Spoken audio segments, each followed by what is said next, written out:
Question number 1 में goodwill कह रहा है goodwill is to be valued. Goodwill की वैल्यू निकालनी है, वैल्यू करना है उसको at 3 years purchase. 3 years purchase मतलब ये हमें दिया हुआ है नंबर ऑफ़ ईयर परचेज, जो कि फॉर्मूले में हमारे पास एक टर्म है। ऑफ 4 ईयर्स एवरेज प्रॉफिट, पिछले 4 साल का एवरेज प्रॉफिट लेके normal business profit of the firm, यानी कि बिजनेस में जो नॉर्मली प्रॉफिट हुए हैं ऑफ फर्म के अंदर फॉर लास्ट 4 ईयर्स, पिछले 4 साल में कितने कितने हुए हैं। 2022 के लिए 12,000 हुआ है, 2023 में 18,000 हुआ है, 2024 में 16,000 हुआ है, 2025 में 14,000 हुआ है। Calculate the amount of the goodwill, हमें गुडविल का अमाउंट कैलकुलेट करना है, लेकिन किस मेथड से, एवरेज प्रॉफिट मेथड से। तो देख लेते हैं एक बार, क्वेश्चन नंबर 1 कर रहे हैं। क्वेश्चन नंबर 1 में हमें गुडविल की वैल्यू कैलकुलेट करनी है, गुडविल की value from average profit method. तो एवरेज प्रॉफिट मेथड का फॉर्मूला क्या होता है गुडविल निकालने का, average profits into number of years purchase. Number of year purchase हमें गिवन है क्वेश्चन के अंदर 3 है, देखो यहाँ पे दिया हुआ है goodwill is to be valued at 3 years purchase. 3 years purchase मतलब ये number of year purchase given है हमें, और 4 ईयर्स एवरेज प्रॉफिट, और एवरेज प्रॉफिट हमें पिछले 4 साल का लेना है। ठीक है जी, चलो तो नंबर ऑफ ईयर परचेज तो हमें गिवन है, वो हमने डायरेक्टली पुट कर लिया क्वेश्चन में, आंसर में। अब यहाँ पे वर्किंग नोट में एवरेज प्रॉफिट निकाल लेते हैं एक बार। एवरेज प्रॉफिट के लिए क्या करना पड़ेगा, जितने भी प्रॉफिट्स हमें गिवन है सबको जोड़ के नंबर ऑफ प्रॉफिट से डिवाइड करना पड़ेगा। कितने प्रॉफिट गिवन है हमें, 4 साल के प्रॉफिट गिवन है, जो कि है 12,000, 18,000, 16,000 और 14,000। ये सारे प्रॉफिट जोड़ के नंबर ऑफ़ प्रॉफिट से, कितने प्रॉफिट गिवन है हमें, 4 प्रॉफिट गिवन है, उससे डिवाइड कर देंगे तो हमारे पास एवरेज प्रॉफिट आ जाएगा। ये 40, 50, 60 हो गया, 60 डिवाइड बाय 4, AP आ गया हमारा 4 एकम 4, 4 एकम 4, 2 इधर गए, 4 पंजे 20, 15,000 रुपये हमारा AP आ गया। ठीक है जी, इस AP को यहाँ पुट कर लेंगे एवरेज प्रॉफिट की जगह पे, तो ये हमारी गुडविल की वैल्यू आ जाएगी 45,000 रुपये, 45,000। क्वेश्चन नंबर 2 में कह रहा है profits for the 5 years ending 31 मार्च, यानी कि जो भी साल, जो पिछले 5 साल हैं वो एंडिंग 31 मार्च, यानी कि 31 मार्च पे ख़त्म हो जाते हैं वो। इसका मतलब अकाउंटिंग ईयर है। अकाउंटिंग ईयर मतलब होता है 1 अप्रैल को चालू होकर 31 मार्च पे ख़त्म हो जाना। वही बात कह रहा है क्वेश्चन, कह रहा है प्रॉफिट फॉर 5 ईयर्स एंडिंग 31 मार्च, जो प्रॉफिट्स हैं पिछले 5 साल के, और वो 5 साल कब एंड होते हैं, 31 मार्च पे एंड होते हैं, आर एज़ फॉलोज़। वो कुछ इस तरीके से हमें गिवन है। 2021 का प्रॉफिट है 4 लाख, 2022 का प्रॉफिट है 3,98,000, 2023 का प्रॉफिट है 4,50,000, 2024 का प्रॉफिट है 4,45,000 और 2025 का प्रॉफिट है 5 लाख रुपये। ठीक है जी, आगे कह रहा है calculate the goodwill of the firm, हमें फर्म की गुडविल कैलकुलेट करनी है on the basis of 4 year purchase. 4 year purchase आपको दिया हुआ नंबर ऑफ ईयर परचेज। ठीक है जी, ऑफ 5 ईयर्स एवरेज प्रॉफिट, और हमें एवरेज प्रॉफिट लेना है पिछले 5 साल का। कर लेते हैं इसको। क्वेश्चन नंबर 2 कर रहे हैं, और क्वेश्चन नंबर 2 के अंदर हमें गुडविल कैलकुलेट करनी है एवरेज प्रॉफिट मेथड से। तो क्वेश्चन नंबर 2 में पहले गुडविल का फॉर्मूला लिख लेते हैं। गुडविल का फॉर्मूला कौन सा वाला, एवरेज प्रॉफिट मेथड वाला। तो वो होता है average profit into number of years purchase. अब यहाँ पे नंबर ऑफ ईयर परचेज हमें पहले से गिवन है 4, और हमें प्रॉफिट लेना है, एवरेज प्रॉफिट लेना है पिछले 5 साल का। तो वर्किंग नोट में पहले एवरेज प्रॉफिट निकाल लेते हैं, उसके बाद गुडविल निकाल लेंगे। यहाँ पे पिछले 5 साल के प्रॉफिट हमें दिए हुए हैं, जो कि है 4 लाख। AP निकालने के लिए पहले एवरेज लेना पड़ेगा 4 लाख, और 2022 के लिए 3,98,000, और 2023 के लिए 4,50,000, 2024 के लिए 4,45,000, और 2025 के लिए 5 लाख। ये जितने भी प्रॉफिट हैं, बाद में इसको सबको प्रॉफिट को टोटल करके डिवाइड कर देंगे नंबर ऑफ़ प्रॉफिट गिवन से, यानी कि कितने प्रॉफिट हमें गिवन है। तो इसे एक बार टोटल कर लेते हैं पहले, फिर उसके बाद इसको डिवाइड कर देंगे 5 से। हमें 5 प्रॉफिट गिवन है, 1, 2, 3, 4, 5, तो इसको 5 से डिवाइड कर देंगे तो हमें AP मिल जाएगा 4 lakh plus 3,98,000 plus 4,50,000 plus 4,45,000 plus 5 lakh. इन सबको जोड़ेंगे तो हमें मिल जाएगा 2,193,000। इसको डिवाइड कर देंगे 5 से, इसको डिवाइड कर दिया 5 से, तो हमारे पास AP आ जाएगा 438,600। अब हमारे पास AP आ गया 4,38,600। अब इस 4,38,600 को यहाँ डाल देंगे, 4,38,600, और उसके बाद इसको मल्टीप्लाई करके गुडविल निकाल लेंगे। इसको मल्टीप्लाई कर देंगे 4 से, तो हमारे पास गुडविल आ जाएगी 17,54,400, यानी कि 17,54,400 रुपये। ये हमारी गुडविल आ गई। क्वेश्चन नंबर 3 में कह रहा है पूरव एंड पूर्वी आर पार्टनर्स। दो पार्टनर्स हैं पूरव एंड पूर्वी इन अ फॉर्म के अंदर, sharing profits and losses in the ratio 2:1। वो प्रॉफिट और लॉस को 2:1 में शेयर करते हैं, मतलब जितना ही प्रॉफिट होता है उसके 2 हिस्से पूरव को मिलते हैं और 1 हिस्सा पूर्वी को मिलता है। आगे कह रहा है दे एडमिट पूरव, उन्होंने एडमिट करा पूरव को इनटू पार्टनरशिप, दे एडमिट पर्व, उन्होंने पर्व को एडमिट करा पार्टनरशिप में फॉर 1/4 शेयर। उन्होंने कहा कि पर्व आप पार्टनरशिप में आ जाओ, हम आपको 1/4 शेयर प्रॉफिट का चौथा हिस्सा देंगे। और ये काम कब हुआ? ऑन 1 अप्रैल 2025, 1 अप्रैल 2025 को हुआ है।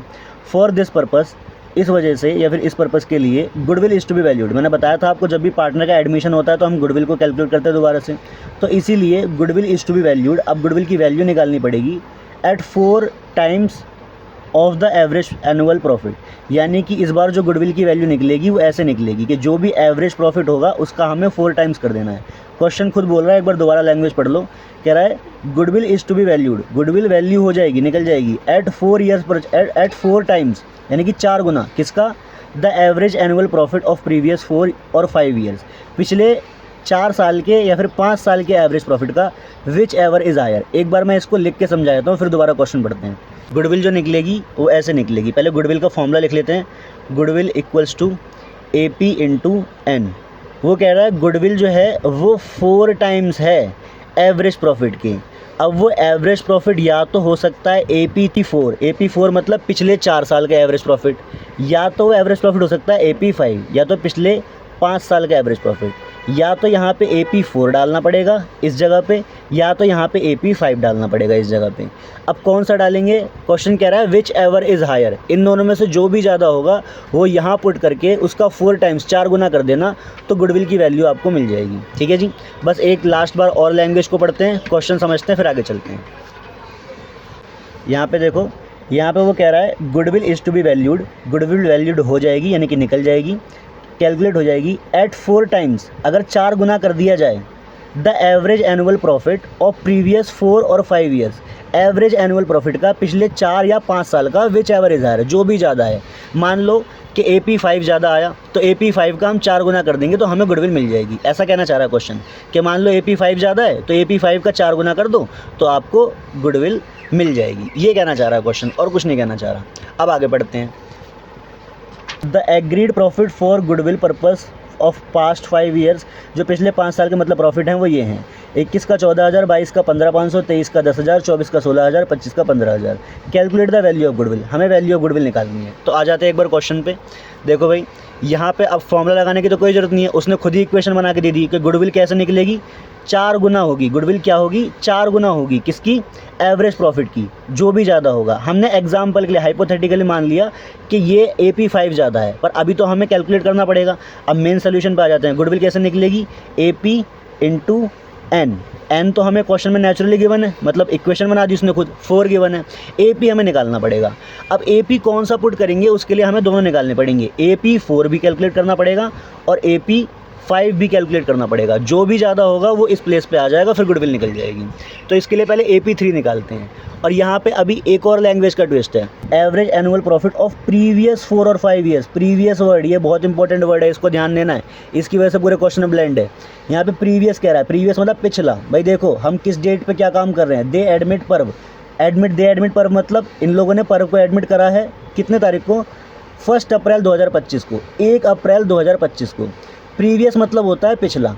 आपको AP4 या AP5 निकालना है पिछले 4 या पिछले 5 साल का। तो आप बताओ, अगर आप 1 अप्रैल 2025 पे हो तो आपके लिए पिछला साल कौन सा होगा? ये वाला, ये जो साल ये यहाँ पे एंड हुआ था, ये देखो एंडिंग डेट है, ये एंड डेट है, ये 2025 एंड जहाँ हुआ था। फिर उससे पिछला कौन सा होगा? ये वाला होगा। फिर उससे पिछला कौन सा होगा? ये वाला होगा। उससे पिछला ये वाला, उससे पिछला ये वाला। तो AP4 जब निकालोगे तो 1 अप्रैल 2025, ये 1 2 3 4, इन 4 सालों को कंसिडर करोगे क्योंकि ये पिछले 4 साल हैं। ठीक है जी। और जब AP5 निकालोगे तो इन 5 सालों को कंसिडर करोगे, क्योंकि पिछले 5 साल है। अगर नहीं समझ में आया तो मैं दोबारा समझा देता हूँ, बस 1 सेकंड रुको।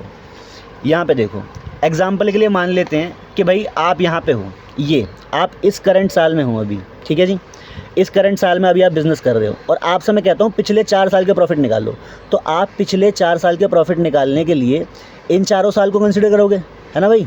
और मैं कहता हूँ अगर पिछले 5 साल का प्रॉफिट निकालो तो आप पिछले 5 साल के लिए इन 5 साल को कंसिडर करोगे, ठीक है। बस इतनी सी बात क्वेश्चन भी कहना चाह रहा है, और कुछ नहीं है। ये चारों का अगर एवरेज प्रॉफिट निकाल लोगे तो इसे AP4 कहेंगे, और ये पाँचों का अगर एवरेज प्रॉफिट निकाल लोगे तो इसे AP5 कहेंगे। ऐसा ही हमें करना है। AP4 निकालने के लिए पिछले 4 साल का एवरेज प्रॉफिट ले लेते हैं। तो पिछले 4 साल का एवरेज प्रॉफिट निकालने के लिए पिछले 4 साल के प्रॉफिट को ऐड करके डिवाइड बाय 4 कर देंगे। तो पिछले 4 साल का प्रॉफिट कितना हमारे पास, 15,000, 16,000, 10,000, 15,500। 15,000, 16,000, 10,000 और 15,500 डिवाइड बाय 4। तो ये हमारे पास आ जाएगा AP4। अब इसे निकाल लेते हैं भाई, एक बार देख लो। ये 15,000, 16,000 और 10,000 और 15,500, ये आ जाएगा हमारा 56,500। 56,500 डिवाइड बाय 4 कर देंगे, इसको डिवाइड बाय 4 कर देंगे, तो ये हमारे पास आ जाएगा 14,125, 14,125। अब AP5 निकालने के लिए क्या करना पड़ेगा, पिछले 5 साल का प्रॉफिट कंसीडर करना पड़ेगा। पिछले 5 साल का प्रॉफिट हमारे पास क्या क्या है, 15,000 है, ठीक है जी, 16,000 है, 10,000 है, 15,500 है, और एक प्रॉफिट और लेंगे इस बार 14,000, क्योंकि हम पिछले 5 साल का एवरेज प्रॉफिट निकाल रहे हैं। तो पिछले 5 साल के प्रॉफिट लेने पड़ेंगे और उनको 5 से डिवाइड भी करना पड़ेगा। तो यहाँ पे एक बार देख लेते हैं, 15,000 प्लस 16,000 प्लस 10,000 प्लस 15,500 प्लस 14,000, तो ये हमारे पास आ जाएगा 70,500। अभी इस 70,500 को डिवाइड कर देंगे 5 से। 70,500 डिवाइड बाय 5, ये हमारे पास आ जाएगा 14,100। तो भाई देख लो, हमारे पास 14,100 है AP5 और 14,125 है AP4। अब AP4 और AP5 में से कौन सा ज़्यादा है, AP4 ऑब्वियसली। तो AP4 को यहाँ पे पुट करेंगे और उसका 4 टाइम्स कर देंगे तो हमारी गुडविल की वैल्यू आ जाएगी। AP4 है हमारे पास 14,125, तो 14,125 को हम यहाँ पुट करेंगे और इसको 4 से मल्टीप्लाई कर देंगे, तो 14,125 इंटू 4 हमारे पास आ जाएगा 56,500। 56,500 ये आ गई हमारी गुडविल की वैल्यू। क्वेश्चन नंबर 4 में कह रहा है, असिन and Shreyas were partner sharing profits and losses in the ratio 2:1। मतलब असिन एंड श्रेयस जो दो पार्टनर हैं वो प्रॉफिट और लॉस को 2:1 में शेयर करते हैं। 2:1 में शेयर करने का मतलब प्रॉफिट के टोटल 3 हिस्से करके 2 हिस्से असिन को मिलते हैं और 1 हिस्सा श्रेयस को मिलता है। आगे कह रहा है, दे एडमिटेड श्याम, उन्होंने श्याम को एडमिट कर लिया एज अ पार्टनर, एक पार्टनर के तौर पे, फॉर 1/5 शेयर इन प्रॉफिट। मतलब अगर श्याम पार्टनर बनता है पार्टनरशिप का तो उसको 1/5 शेयर मिलेगा प्रॉफिट का 5वां हिस्सा मिलेगा। फॉर दिस पर्पस, अब मैंने आपको बताया था जब भी एडमिशन होता है तो गुडविल कैलकुलेट होती है, तो इसलिए कह रहा है फॉर दिस पर्पस, इसके आगे इस वजह से goodwill of the firm was to be valued. Goodwill जो है फर्म की वो वैल्यूड होगी on the basis of 3 years purchase. किस बेस पे, 3 ईयर्स परचेज पे। On the basis of 3 years purchase का मतलब आपको एन दिया हुआ है 3। आगे कह रहा है of last 5 years average profit, पिछले 5 साल का एवरेज प्रॉफिट निकालना पड़ेगा। प्रॉफिट फॉर लास्ट 5 ईयर्स ये आपको गिवन है नॉर्मल प्रॉफिट, इससे आपको एवरेज प्रॉफिट निकालना पड़ेगा। यहाँ पे कह रहा है calculate the goodwill for the firm adjusting the following. हमें गुडविल निकालनी है फर्म की इन सबको। अच्छा, एक एडजस्टमेंट भी दे रखी है। अब एडजस्टमेंट वाले क्वेश्चन है। एडजस्टमेंट वाले क्वेश्चन से क्या मतलब होता है, क्या नॉर्मल क्वेश्चन की तरह नहीं है, ये नॉर्मल क्वेश्चन की तरह ही है, बस इसमें क्या है कि 1 साल का कोई प्रॉफिट डिस्टर्ब है। देखो तो मैं आपको समझाता हूँ। देखो ये जो प्रॉफिट्स हमारे पास होते हैं ना, जिससे हम एवरेज निकालते हैं, ये हमारे पास NBP होते हैं। NBP मतलब नॉर्मल बिजनेस प्रॉफिट। ये सारे प्रॉफिट ऑब्वियसली पहले से ही नॉर्मल होते हैं। अगर ये नॉर्मल नहीं होते हैं तो इसे हमें नॉर्मल करना पड़ता है। सर क्या मतलब हुआ इस बात का? भाई इस बात का ये मतलब हुआ कि अगर कोई एबनॉर्मल चीज़ इसके अंदर ऐड है या फिर माइनस है तो उसको हमें इफेक्ट सही करना पड़ेगा, उसका इफेक्ट हमें सही करना पड़ेगा। भाई एबनॉर्मल लॉस हमें हर साल थोड़ी होता है, तो फालतू का लॉस है, ये फालतू का लॉस है, तो इसने क्या कर रहा होगा, इस प्रॉफिट को कम कर रखा होगा। इस प्रॉफिट को फालतू के लॉस ने कम कर रखा है, यानी कि एबनॉर्मल लॉस ने कम कर रखा है। तो अगर एबनॉर्मल लॉस नहीं होता तो हमारा प्रॉफिट तो बढ़ जाता तो हम क्या करेंगे, इसको बढ़ा देंगे, 1 लाख से इसको 25,000 कर देंगे। क्वेश्चन नंबर 4 है। क्वेश्चन नंबर 4, जब एडजस्टमेंट वाले क्वेश्चन आएंगे तो उसमें आपको वर्किंग नोट में एक टेबल बनानी पड़ेगी। ये वर्किंग नोट है, इसमें एक टेबल बनाएंगे हम ऐसे। पहला कॉलम रहेगा उसमें ईयर्स के लिए, और फिर दूसरा कॉलम्स रहेगा जो प्रॉफिट आपको क्वेश्चन के अंदर गिवन है, फिर अगला कॉलम एडजस्टमेंट के लिए रहेगा। ईयर्स हमें कौन से गिवन है, 21, 22, 23, 24, 25, 2021, 2022, 2023, 2024 और 2025। प्रॉफिट जो गिवन है नॉर्मली वो लिख लेते हैं पहले, 1,25,000, 1,187,500, उसके बाद 62,500 जो कि हमारा लॉस है, और 125, 1,25,000 ये हमें प्रॉफिट्स गिवन है। उसके बाद एडजस्टमेंट टेबल में चीज़ों को एडजस्ट करेंगे। अब एडजस्ट कैसे करना है, एडजस्ट मतलब कि मैंने आपको बताया था जो प्रॉफिट नॉर्मल नहीं है, जो थोड़ा डिस्टर्ब हो रखा है, उसको हम नॉर्मल कर लेंगे, सही कर लेंगे। देखो भाई, हमें एबनॉर्मल लॉस हुआ था, एबनॉर्मल लॉस को एक तरीके से हम मान सकते हैं फालतू का लॉस है, ये होना नहीं चाहिए था, ये हो गया तो इसकी वजह से लॉस हो गया। अगर कोई लॉस हो गया जो कि फालतू का है, होना नहीं चाहिए था, उसकी वजह से हमारा प्रॉफिट क्या होगा, कम होगा। क्या कम होना चाहिए था, कम हो गया, इसका मतलब डिस्टर्ब हो गया, डिस्टर्ब नहीं होना चाहिए था। तो जो डिस्टर्ब हुआ, कितने डिस्टर्ब हुआ, 25 से कम हुआ, तो हम 25 से इसको फिर से बढ़ा देंगे। कोई भी एबनॉर्मल लॉस हो तो वो क्या करता है, प्रॉफिट को कम करता है। अगर प्रॉफिट को कम करेगा तो आप सही कैसे करोगे, प्रॉफिट को नॉर्मल कैसे करोगे, इसमें जो भी कम हुआ है वो ऐड कर दोगे, बढ़ा दोगे। तो अगर हम बढ़ा देंगे तो फिर हमारा ये प्रॉफिट नॉर्मल हो जाएगा, जो कि 1,25,000 रुपये आ जाएगा। फिर बाकी सब तो पहले से ही ठीक है, 1,25,000, 187,500, 62,500, 125, ये हमारे हो गए नॉर्मल बिजनेस प्रॉफिट्स। अब ये जो नॉर्मल बिजनेस प्रॉफिट्स आ गए हैं, इन सबको जोड़ के एवरेज प्रॉफिट निकालेंगे। अब AP निकालेंगे हम, AP5 निकाल रहे हैं, पिछले 5 साल का एवरेज प्रॉफिट, जो कि है 125 और 125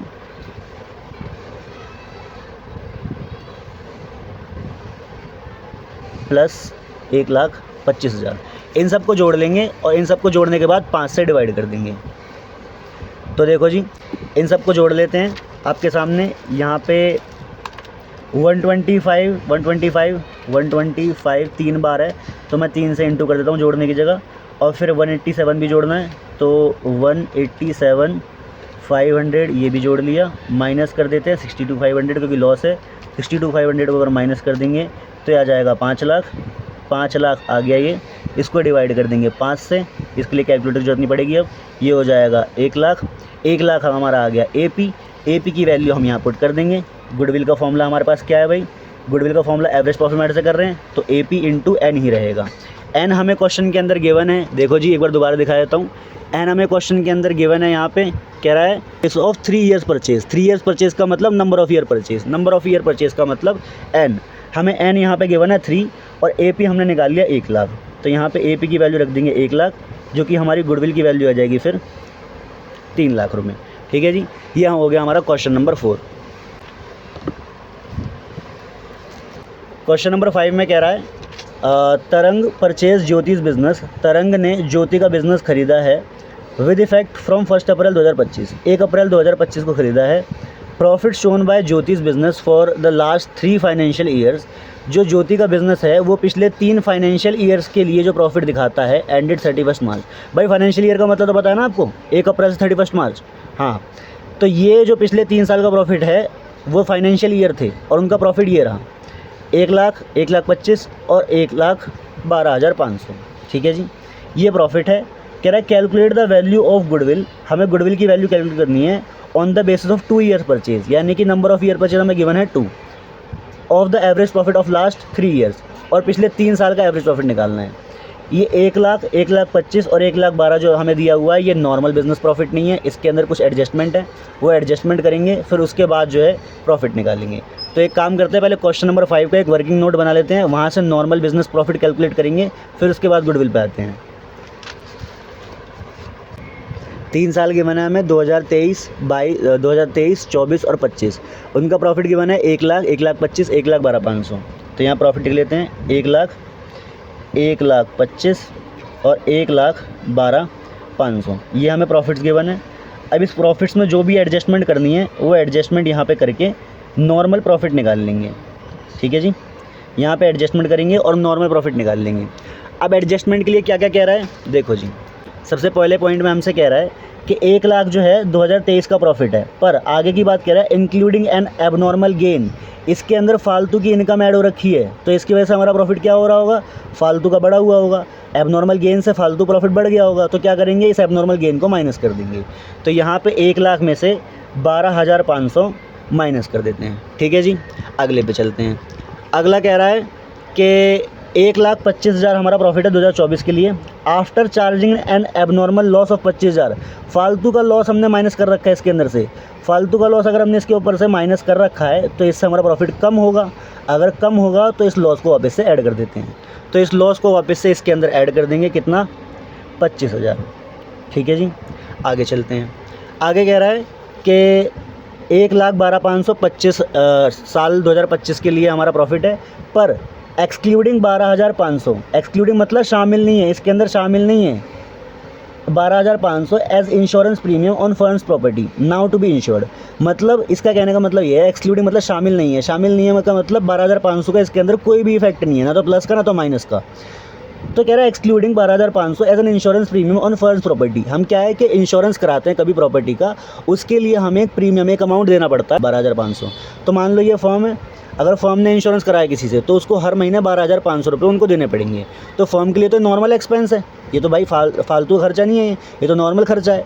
तो फर्म को क्या करना चाहिए था, ये 12,500 पे करना चाहिए था। पर क्वेश्चन क्या कह रहा है, 1,12,500 प्रॉफिट है, पर एक्सक्लूडिंग मतलब नहीं पे करा अभी तक, ये कोई इफेक्ट नहीं है 12,500 का as an insurance premium on firm's property. मतलब कि ये इंश्योरेंस प्रीमियम 12,500 का अभी तक पे नहीं हुआ, अभी तक पे नहीं हुआ है, इसका मतलब प्रॉफिट फालतू का, ये प्रॉफिट में से माइनस होना चाहिए था। ये प्रॉफिट में से माइनस होगा तो प्रॉफिट कम हो जाएगा। ठीक है जी, तो इसको माइनस कर देते हैं, प्रॉफिट को कम कर देते हैं। यहाँ पे 12,500 से इसको माइनस करके प्रॉफिट को कम कर देंगे और यहाँ पे हमें NBP मतलब कि नॉर्मल बिजनेस प्रॉफिट मिल जाएंगे। हमारे नॉर्मल बिजनेस प्रॉफिट आ जाएंगे 87,500, ये 1,00,000 में से माइनस कर दिया, और 1,25,000 में से 25 प्लस करेंगे दोबारा से तो ये आ जाएगा 1,50,000, और ये 1,12,500 में से 12,500 माइनस करेंगे तो ये आ जाएगा हमारे पास 1,00,000। अब इन तीनों को जोड़ के नंबर ऑफ़ प्रॉफिट से डिवाइड कर देंगे तो हमें मिल जाए, ये नॉर्मल बिजनेस प्रॉफिट है। अब इन तीनों को जोड़ देंगे AP निकालने के लिए, या फिर ये कह लो AP3, पिछले 3 साल का एवरेज प्रॉफिट निकालने के लिए।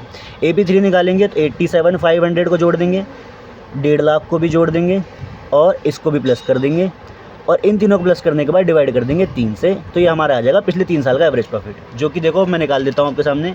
87,500 प्लस 1,50,000 रुपये प्लस 1,00,000 रुपये, तो ये आ गया 3,33,500। इसको डिवाइड कर देंगे 3 से, जो कि आ जाएगा हमारे पास 1,12,500। अब 1,12,500 हमारे पास आ गया, इसको यहाँ पुट कर देते हैं। भाई गुडविल निकालनी है तो गुडविल का फॉर्मूला लिख देते हैं पहले। गुडविल का फॉर्मूला एवरेज प्रॉफिट मेथड में एक ही रहता है, AP इंटू N। N हमें गिवन है, शायद 2 गिवन है हमें क्वेश्चन में। N क्या दे रखा है, हाँ जी 2 गिवन है।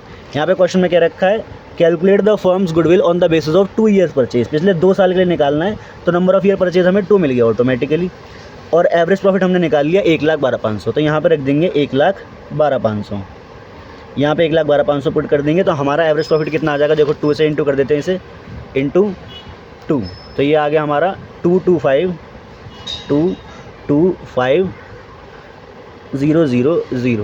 ठीक है जी, 2,25,000। Abhay Babu and Charu are partners. Abhay, Babu and Charu partners हैं। Sharing profit and loss equally, वो प्रॉफिट और लॉस को इक्वली शेयर करते हैं। मतलब जितना भी प्रॉफिट और लॉस होता है उसके 3 हिस्से करके, एक हिस्सा बाबू को, एक हिस्सा अभय को और एक हिस्सा चारू को, तीनों को एक एक हिस्सा मिल जाता है। They agreed to admit D, इन तीनों ने एग्री कर लिया, मतलब ये तीनों राजी हो गए। किसको एडमिट करने के लिए, दमन को एडमिट करने के लिए। For equal share of profit, यानी कि दमन को भी उतना ही शेयर ऑफ प्रॉफिट मिलेगा जितना हम तीनों लेते हैं। मतलब अब जब ये दमन आएगा तो 4 पार्टनर हो जाएंगे, फिर प्रॉफिट के 4 हिस्से करके एक एक हिस्सा सब ले लेंगे। ये इस लाइन का मतलब है। फॉर दिस पर्पस, इस पर्पस के लिए मैंने आपको बताया था जब भी किसी पार्टनर का एडमिशन होता है तो हम लोग गुडविल कैलकुलेट करते हैं, तो इसलिए क्वेश्चन भी कह रहा है for this purpose value of goodwill is to be calculated on the basis of 4 year purchase. तो 4 ईयर परचेज का मतलब आपको number of year purchase given हो गया 4 of average profit of last 5 years. हमें पिछले 5 साल के एवरेज प्रॉफिट निकालने हैं। यहाँ पे कह रहा है दीज प्रॉफिट्स, ये थोड़ी सी इंपॉर्टेंट लाइन है, इसको थोड़ा ध्यान सुनना। कह रहा है these profits for the year ended 31 मार्च वर इतने। ये जो प्रॉफिट्स हैं, these profits for the year ended 31 मार्च, यानी कि ये जो डेट है, ये जो साल है, इसके साथ एक डेट भी है 31 मार्च। ठीक है जी। अगर मैं इस चीज़ को आपको लिख के दिखाऊँ, जैसे 31 मार्च 2021 है, तो 31 मार्च 2021 तो एंडिंग डेट है। स्टार्टिंग डेट क्या होगी, देखो जी 31 मार्च 2021, तो ये तो एंडिंग डेट है। स्टार्टिंग डेट क्या रही होगी, 1 अप्रैल 2022। ठीक है जी, ये बात थोड़ी सी देखने वाली है। तो ये तो एंडिंग डेट है, हमें स्टार्टिंग डेट क्या होगी, ऑब्वियसली ये होगी। ठीक है जी, ठीक है। इसकी स्टार्टिंग डेट क्या होगी, 1 अप्रैल 2021, इसकी 1 अप्रैल 2022, इसकी 1 अप्रैल 2023, इसकी 1 अप्रैल 2024। ठीक है जी। इसकी स्टार्टिंग डेट है 1 अप्रैल 2024 और एंडिंग डेट है 31 मार्च 2025, जो कि हमें गिवन है। कह रहा है ऑन 1 अप्रैल 2024, 1 अप्रैल 2024 को एक 2 व्हीलर वाज, यानी कि कुछ काम हुआ है 1 अप्रैल 2024 को। अब वो कोई भी काम हुआ हो, पहले आप लोग ये नोटिस करो कि ये जो डेट है ये कौन से ईयर के अंदर आती है। ये सारे एंडिंग टाइम्स हैं ईयर्स के, ये सारे एंडिंग टाइम्स हैं। तो बताओ ये जो डेट है ये किस ईयर के अंदर आती है, किस वाले कॉलम के अंदर आएगी। अब देखो सर, ये तो स्टार्टिंग डेट है 1 अप्रैल 2024, ये तो स्टार्टिंग डेट है, पर हमें तो सब में एंडिंग टाइम गिवन है, तो इसका एंडिंग टाइम क्या होगा, इसका एंडिंग टाइम होगा 31 मार्च 2025। ठीक है जी, 31 मार्च 2025, यानी कि ये एक पूरा कंप्लीट ईयर है। यानी कि ये जो भी काम हुआ है 1 अप्रैल 2024 को, ये इस वाले साल के अंदर हुआ है। ठीक है जी, यानी कि इस वाले प्रॉफिट या लॉस में हमें एडजस्टमेंट करनी पड़ेगी। वो कह रहा है ऑन 1 अप्रैल 2024, 1 अप्रैल 2024 को एक 2 व्हीलर वाज परचेज्ड, एक 2 व्हीलर ख़रीदा गया 1 लाख रुपए का। सही है। अब ज़रा एक चीज़ आप लोग समझो कि जब आप लोग 11th क्लास में थे, आप लोगों को फाइनल अकाउंट का चैप्टर पढ़ाया गया था, और फाइनल अकाउंट के चैप्टर में आपको 3 चीज़ें बताई गई थी। पहला ट्रेडिंग, दूसरा P&L और तीसरा बैलेंस शीट। आप लोगों को याद होगा कि ये ट्रेडिंग अकाउंट, ये P&L अकाउंट और ये बैलेंस शीट आप लोग एक अकाउंट से बनाते थे, जिसका अकाउंट का नाम था ट्रायल बैलेंस। ठीक है जी। इसके अंदर कुछ बातें लिखी होती थी, ये जो भी बातें अंदर लिखी होती थी ये सिर्फ एक जगह जाया करती थी, सिर्फ एक जगह जाया करती थी। और इसके बाहर कुछ बातें लिखी होती थी जिन्हें कि हम एडजस्टमेंट नाम देते थे, और ये एडजस्टमेंट 2 जगह जाया करती थी। ठीक है जी। चलो, तो यहाँ पे एक लाइन लिखी हुई है, कह रहा है कि ऑन 1 अप्रैल 2024, 1 अप्रैल 2024 को एक 2 व्हीलर वाज परचेज्ड, एक 2 व्हीलर परचेज़ करी गई 1 लाख रुपए की। तो बताओ ये जो 2 व्हीलर परचेज़ करी गई है ये कहाँ पे जाएगी, ये तो बैलेंस शीट के अंदर जाएगी, एसेट साइड पे बैलेंस शीट के अंदर आ जाएगी 2 व्हीलर मशीनरी के नाम से। ठीक है जी, या फिर डिलीवरी व्हीकल के नाम से, जिस भी नाम से आएगी बैलेंस शीट में आएगी। इसका P&L पे तो कोई भी इफेक्ट नहीं पड़ेगा, है ना। ठीक है, तो P&L पे इफेक्ट नहीं पड़ेगा, तो इसका मतलब हमारा प्रॉफिट पे भी इसका इफेक्ट नहीं पड़ेगा। प्रॉफिट या लॉस जो भी आने वाला है P&L अकाउंट से, उस पर भी इफेक्ट नहीं पड़ेगा।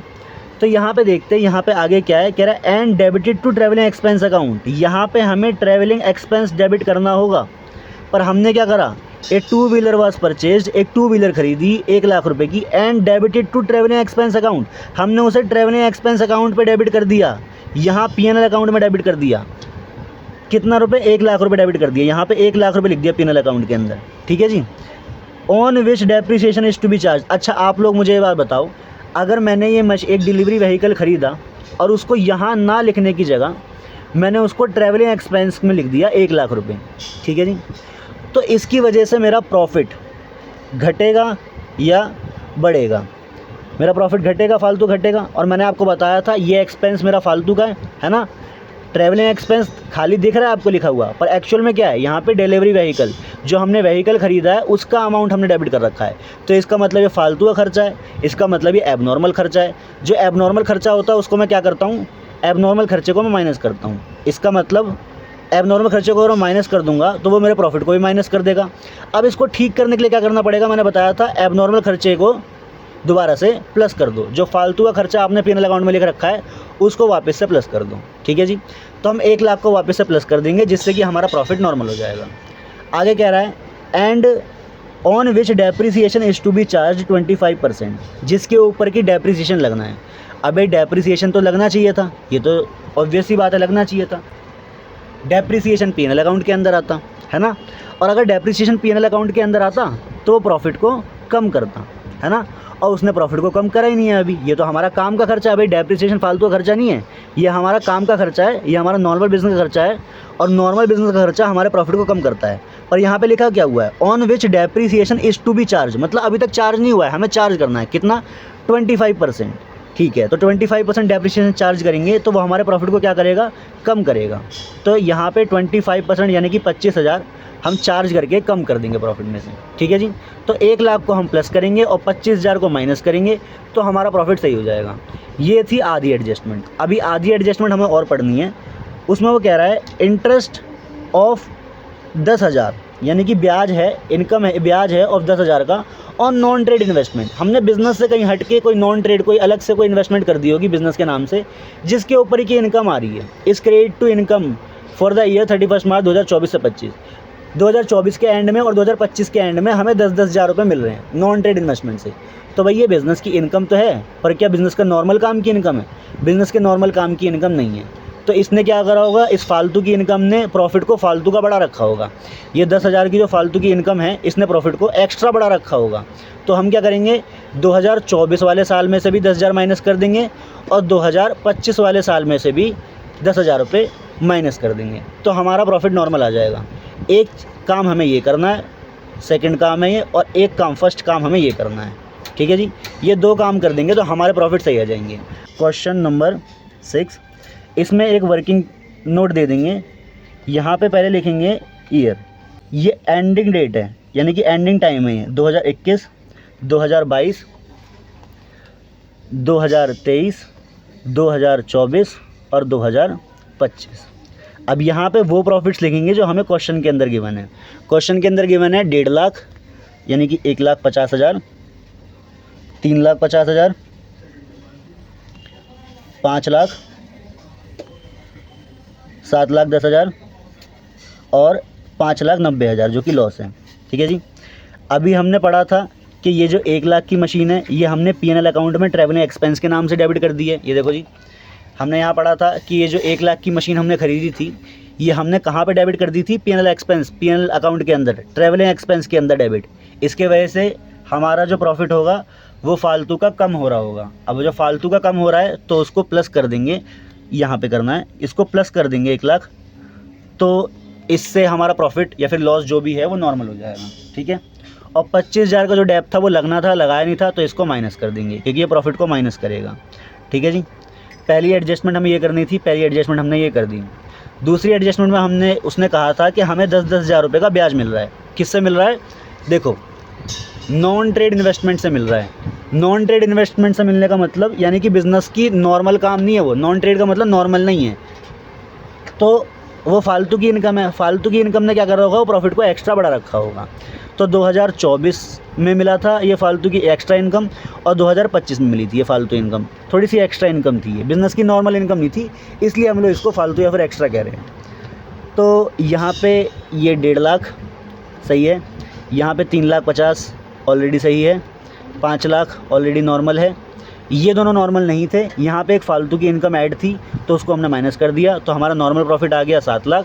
यहाँ पे कुछ फालतू की चीज़ें ऐड और माइनस थी तो उसको हमने एडजस्ट कर दिया। इसको कैलकुलेट कर लेते हैं। 5,90,000 का हमारा लॉस है, तो इसको 1 लाख माइनस 5,90,000, तो ये माइनस का 490। अभी और माइनस करना है 25 और माइनस करना है 10, तो यहाँ पे आ जाएगा ये 525, ये माइनस का 525 यहाँ पे आ जाएगा। अब हमें क्या करना है, ये पिछले 5 साल के जितने भी नॉर्मल प्रॉफिट और लॉस हैं इनको जोड़ेंगे तो ये हमारे पास आ जाएंगे एवरेज प्रॉफिट। तो यहाँ पे इन सबको जोड़ लेते हैं। पहला है 1.5 लाख, दूसरा है 3,50,000, अगला है 5 लाख, 7 लाख, और लास्ट में हमारे पास एक लॉस भी गिवन है जो कि है 525, जो कि प्रॉफिट्स को कम करेगा, इसलिए यहाँ पे माइनस लगा दिया। ठीक है जी। अब इसको नंबर ऑफ़ प्रॉफिट्स से डिवाइड कर देंगे। हमें टोटल 5 ईयर के दे रखे हैं, ये टोटल करके आ जाएगा हमारा, इसको टोटल कर लेते हैं जी। अब हमें AP मिल गया और नंबर ऑफ़ ईयर परचेज़ हमें पहले से गिवन है क्वेश्चन के अंदर। हमने यहाँ से AP फाइंड कर लिया और नंबर ऑफ़ ईयर परचेज़ हमें क्वेश्चन के अंदर पहले से गिवन है। अब बस कुछ नहीं करना है, इसको फॉर्मूले में रख देते हैं। यहाँ पे देखो जी, यहाँ पे आ जाते हैं। गुडविल का फॉर्मूला, हम गुडविल निकाल रहे हैं किससे? एवरेज प्रॉफिट मेथड से। तो एक ही फॉर्मूला रहेगा same, AP into N. AP की वैल्यू क्या है? AP की वैल्यू हमने अभी फाइंड करी 235,000 इंटू एन। हमें क्वेश्चन के अंदर दे रखा था कितना? 4 ईयर्स परचेज। तो यहाँ पे 4 कर देंगे। अब इसको 4 से इंटू करके देख लेते हैं कितना आ रहा है। इसको 4 से इंटू करेंगे तो 9,40,000। ये आपकी गुडविल की वैल्यू आ गई एवरेज प्रॉफिट मेथड के हिसाब से। ठीक है जी। चलो,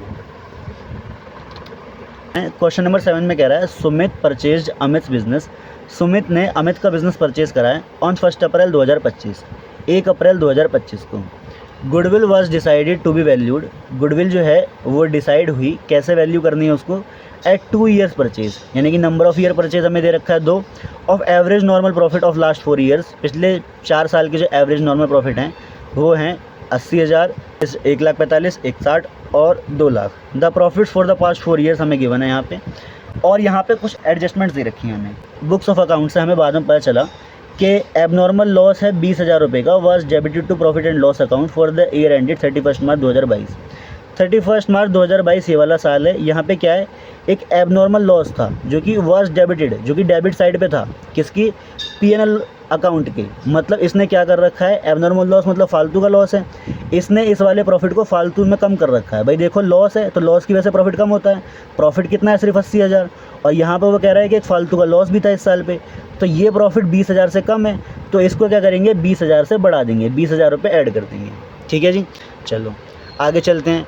आगे वो कह रहा है a fixed asset was sold. एक फिक्स्ड एसेट जो है बेची है इन द ईयर एंडेड 31 मार्च 2023, 31 मार्च 2023 को, यानी कि इस वाले साल की बात कर रहा है। एक फिक्स्ड एसेट बेची है एंड गेन, और हमें गेन हो गया है 25,000, was created to profit and loss account.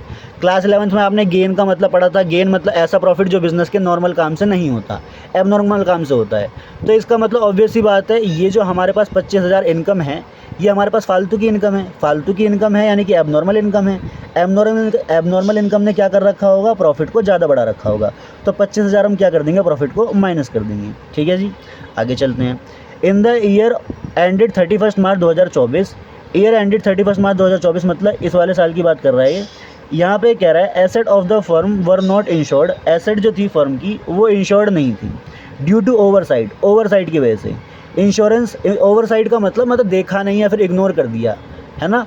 चलो, कह रहा है इंश्योरेंस प्रीमियम नॉट पेड 15,000। 15,000 का हमने इंश्योरेंस प्रीमियम नहीं पे करा।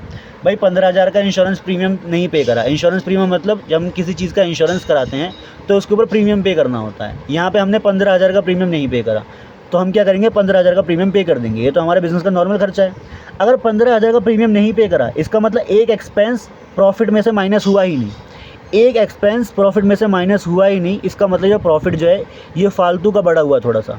तो इसको 15,000 से थोड़ा सा कम कर देंगे, जिससे कि हमें नॉर्मल प्रॉफिट मिल जाएगा। ठीक है जी। इन तीनों प्रॉफिट्स को हमें नॉर्मल करना है। इसमें 20,000 ऐड करना है, इसमें 25,000 माइनस करना है और इसमें 15,000 माइनस करना है, जिससे कि हमारे नॉर्मल प्रॉफिट्स आ जाएंगे। फिर उससे हम एवरेज प्रॉफिट निकाल के गुडविल निकाल सकते हैं। पहले वर्किंग नोट के थ्रू हम जो प्रॉफिट्स हमें गिवन है उनको नॉर्मल कन्वर्ट कर लेंगे, और नॉर्मल में कन्वर्ट करने के बाद वहाँ से एवरेज प्रॉफिट निकाल के फॉर्मूला में रख देंगे। अच्छा, गुडविल निकाल रहे हैं हम, तो गुडविल के लिए तो एवरेज प्रॉफिट में एक ही फॉर्मूला होता है, AP इंटू एन। एन हमें क्वेश्चन के अंदर गिवन है, एन हमें दे रखा है 2 ईयर्स परचेज, हमें यहाँ पे 2 गिवन है एन, और AP हमें निकालना है। AP निकालने के लिए पहले हमें प्रॉफिट्स को नॉर्मल करना होगा। यहाँ पे हमें प्रॉफिट्स गिवन है, ईयर्स लिख लेते हैं पहले। 31 मार्च 2022,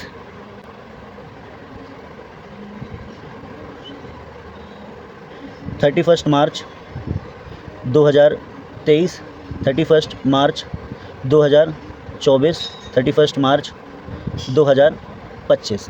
अब यहाँ पे प्रॉफिट जो हमें क्वेश्चन के अंदर गिवन है वो है 80,000, 1,45,000, 1,60,000 और 2 लाख रुपए। ये हमें प्रॉफिट्स गिवन है क्वेश्चन के अंदर, जो कि नॉर्मल नहीं है क्योंकि एडजस्टमेंट भी गिवन है। एडजस्टमेंट करके इसको प्रॉफिट्स को नॉर्मल कर लेंगे। एडजस्टमेंट क्या करनी है हम पहले ही देख चुके हैं। एडजस्टमेंट क्या करनी है, देखो जी 20,000 प्लस करना है हमें 80,000 के अंदर, तो 20,000 को प्लस कर देते हैं 80,000 के अंदर। यहाँ पे मैंने 20,000 प्लस कर दिया 80,000 के अंदर, ठीक है। आगे चलते हैं।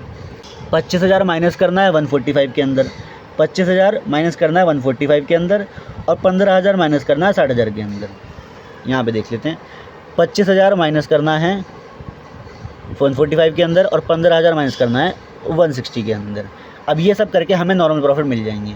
तो यहाँ पे आ जाएगा 1 लाख, यहाँ पे आ जाएगा ये 120, यहाँ पे आ जाएगा 145, यहाँ पे आ जाएगा 2 लाख। अब ये हमें NBP मिल गए। NBP मतलब नॉर्मल बिजनेस प्रॉफिट।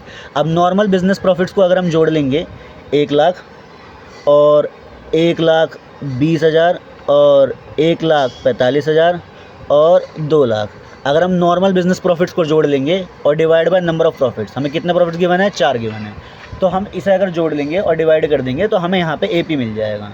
AP निकाल लेते हैं, देखो जी इसे जोड़ लेते हैं। अभी यहाँ पे 1 लाख और 1,20,000 और 1,45,000 और 2 लाख रुपए, इनको जोड़ लेंगे तो यहाँ पे आ जाएगा 565,000 डिवाइड बाय 4। इसको 4 से डिवाइड कर देंगे तो हमारे पास आ जाएगा AP 141,250। ये हमारा AP आ जाएगा। AP को यहाँ पुट कर देंगे और इंटू कर देंगे 2 से, 141,250 यहाँ पे, इसको 2 से इंटू कर देंगे तो हमें गुडविल की वैल्यू मिल जाएगी 282,500। 282,500, ये हमारी गुडविल की वैल्यू आ गई क्वेश्चन नंबर 7 के अंदर।